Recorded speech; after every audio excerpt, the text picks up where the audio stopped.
Welcome to Brainish English Stories.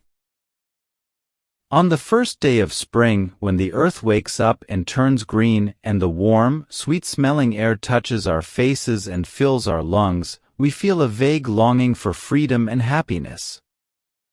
It's like wanting to run around, wander without a plan, and breathe in the spring air. The past winter was very cold, so this spring feeling in May is like feeling a bit intoxicated, like there's too much sap around. One morning I woke up and looked out of my window. The sky was blue and shining in the sun above the nearby houses. Canaries in the windows were singing loudly, and so were the servants on every floor. Happy sounds came from the streets. I went outside, feeling as happy as the day, not really sure where I was going. Everyone I met seemed to be smiling, and there was a feeling of happiness in the warm spring light. It was almost like a breeze of love was flowing through the city. Seeing young women in their morning clothes, with a hidden kindness in their eyes, walking gracefully, made my heart flutter. Without knowing why, I ended up by the Seine River. Steamboats were going to Schurisons, and suddenly, I really wanted to take a walk through the woods. The Mooshboat's deck was full of passengers because the early spring sun makes people leave their homes, and everyone moves around, goes back and forth, and talks to their neighbors. I had a girl who lived nearby, probably a little worker. She had that real Parisian charm, a small head with light, curly hair that looked like a sparkle of light when it danced in the wind. It reached down to her ears and went to the back of her neck, where it became such fine, light-colored hair that you could barely see it, but it made you want to shower it with kisses. As I kept looking at her, she turned her head toward me, then quickly looked down. A small crease at the side of her mouth, ready to turn into a smile, also had a fine, silky, pale down that the sun was making a little golden. The calm river got wider, the air was warm, and everything was very quiet, but there was a murmur of life filling all the space around us. My neighbor looked up again, and this time, as I kept looking at her, she smiled for sure. She was charming, and in that quick look, I saw 1,000 things I didn't know before. I saw unknown depths, all the charm of kindness, all the poetry we dream about, and all the happiness we're always looking for.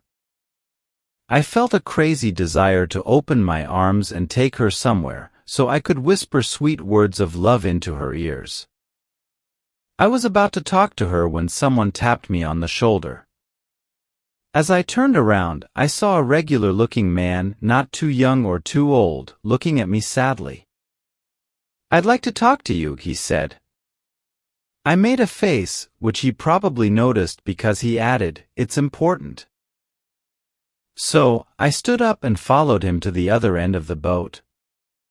Then he said, "Sir, in winter, when it's cold, wet, and snowy, your doctor always tells you, keep your feet warm, watch out for chills, colds, bronchitis, rheumatism, and pleurisy. Then you're really careful. You wear warm clothes like flannel, a heavy coat, and thick shoes. But all that doesn't stop you from spending 2 months in bed. But when spring comes with leaves, flowers, warm breezes, and the smell of fields, making you feel uneasy and emotional for no reason, no one tells you, sir, beware of love. It's hiding everywhere, waiting for you at every corner, setting traps, sharpening weapons, preparing tricks. Beware of love. Beware of love. It's more dangerous than alcohol, bronchitis, or pleurisy. It never forgives and makes everyone do foolish things. Yes, sir, I say the French government should put big signs on walls saying, spring is back. French citizens, beware of love, just like they warn about paint. But since the government won't do that, I have to do it. I say to you, beware of love, because it's about to grab you, and it's my duty to tell you, just like in Russia when they tell someone their nose is frozen. I was surprised by this guy. Trying to sound important, I said, "Really, sir, it seems to me you're getting involved in something that's none of your business."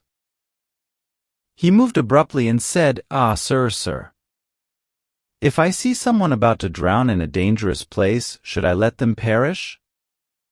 So listen to my story, and you'll understand why I talk to you like this." It happened around this time last year. First, let me tell you, I work as a clerk in the Admiralty.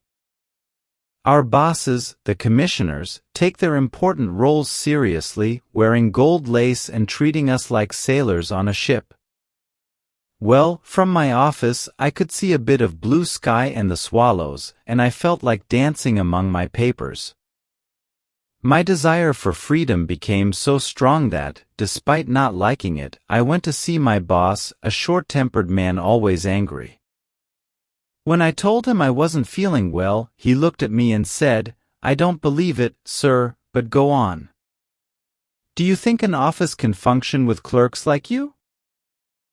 I left right away and went down the Seine. It was a day like today, and I took the mouche to go to St. Cloud. Oh, how good it would have been if my boss had refused my request to leave the office that day. I felt like expanding in the sun. I loved everything: the boat, the river, the trees, the houses, and the other passengers. I felt like kissing something, anything. It was love setting its trap. Soon, at the Trocadero, a girl with a small package in her hand came on board and sat across from me.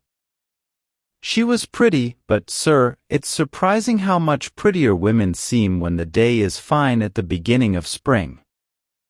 They have an enchanting charm, something special about them. It's like drinking wine after cheese. I looked at her, and she looked at me, but only occasionally, like that girl looked at you just now. But after constantly looking at each other, it felt like we knew each other well enough to talk. I spoke to her, and she replied. She was pretty and nice, and she made me feel intoxicated, sir. She got off at St. Cloud, and I followed her. She delivered her package, and when she returned, the boat had just left. I walked beside her, and the warm air made both of us sigh. "It would be very nice in the woods," I said. "Indeed it would," she replied. "Shall we go there for a walk, miss?" She gave me a quick look to figure out what kind of person I was.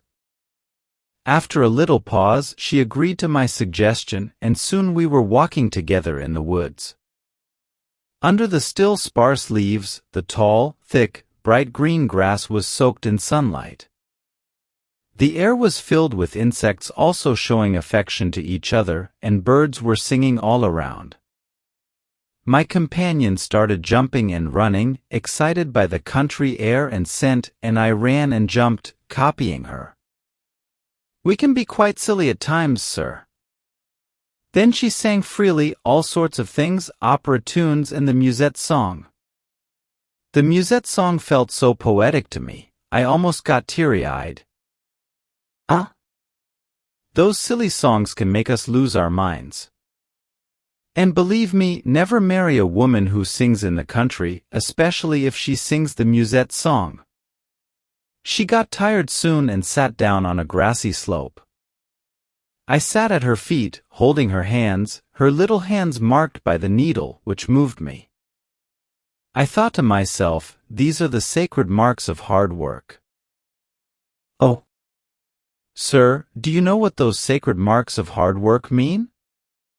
They mean all the gossip from the workplace, whispered scandals, minds tainted by all the dirt that's talked about.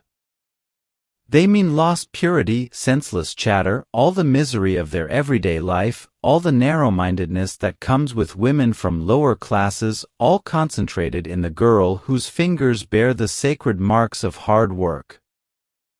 Then we looked into each other's eyes for a long time. Oh, the power a woman's eye holds! How it stirs us, takes over our very being and controls us. How deep it seems, filled with endless promises. People call that looking into each other's souls. Oh, sir, what nonsense! If we could see into each other's souls, we would be more careful about what we do. Nevertheless, I was captivated and infatuated with her. I tried to embrace her, but she said, "Hands off." So, I knelt down, opened my heart to her, and poured out all the affection choking me.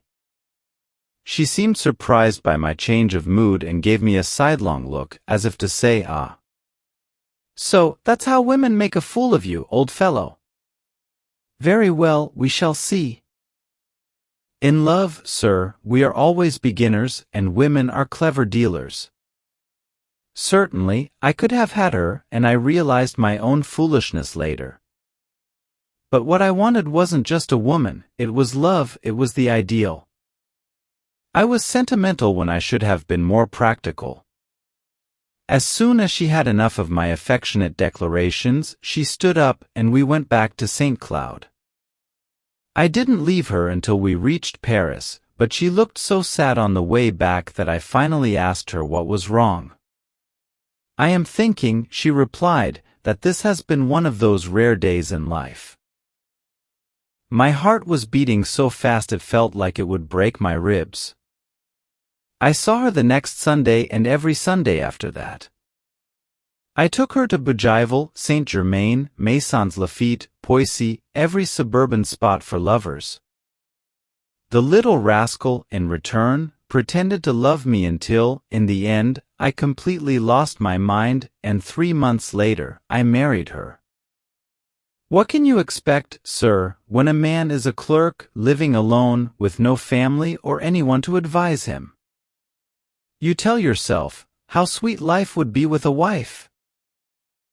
So, you get married, and she calls you names from morning till night, understands nothing, knows nothing, talks constantly, sings the musette song loudly, oh. That musette song, how tired one gets of it, argues with the coal dealer, tells the janitor all her domestic details, shares all the secrets of her bedroom with the neighbor's servant, discusses her husband with the shopkeepers, and has her head so filled with silly stories, idiotic superstitions, strange ideas, and crazy prejudices that I, speaking more about myself, cry in frustration every time I talk to her. He paused, a bit out of breath and quite emotional. I looked at him, feeling sorry for this poor, simple guy. I was about to say something when the boat stopped. We had reached St. Cloud. The little woman who had caught my attention stood up to get off. She walked close to me, gave me a quick glance, and a sneaky smile, one of those smiles that make you go crazy. Then she hopped onto the landing stage. I rushed forward to follow her, but my neighbor grabbed my arm. I shook myself free, but he grabbed the hem of my coat, pulling me back, yelling, "You shall not go.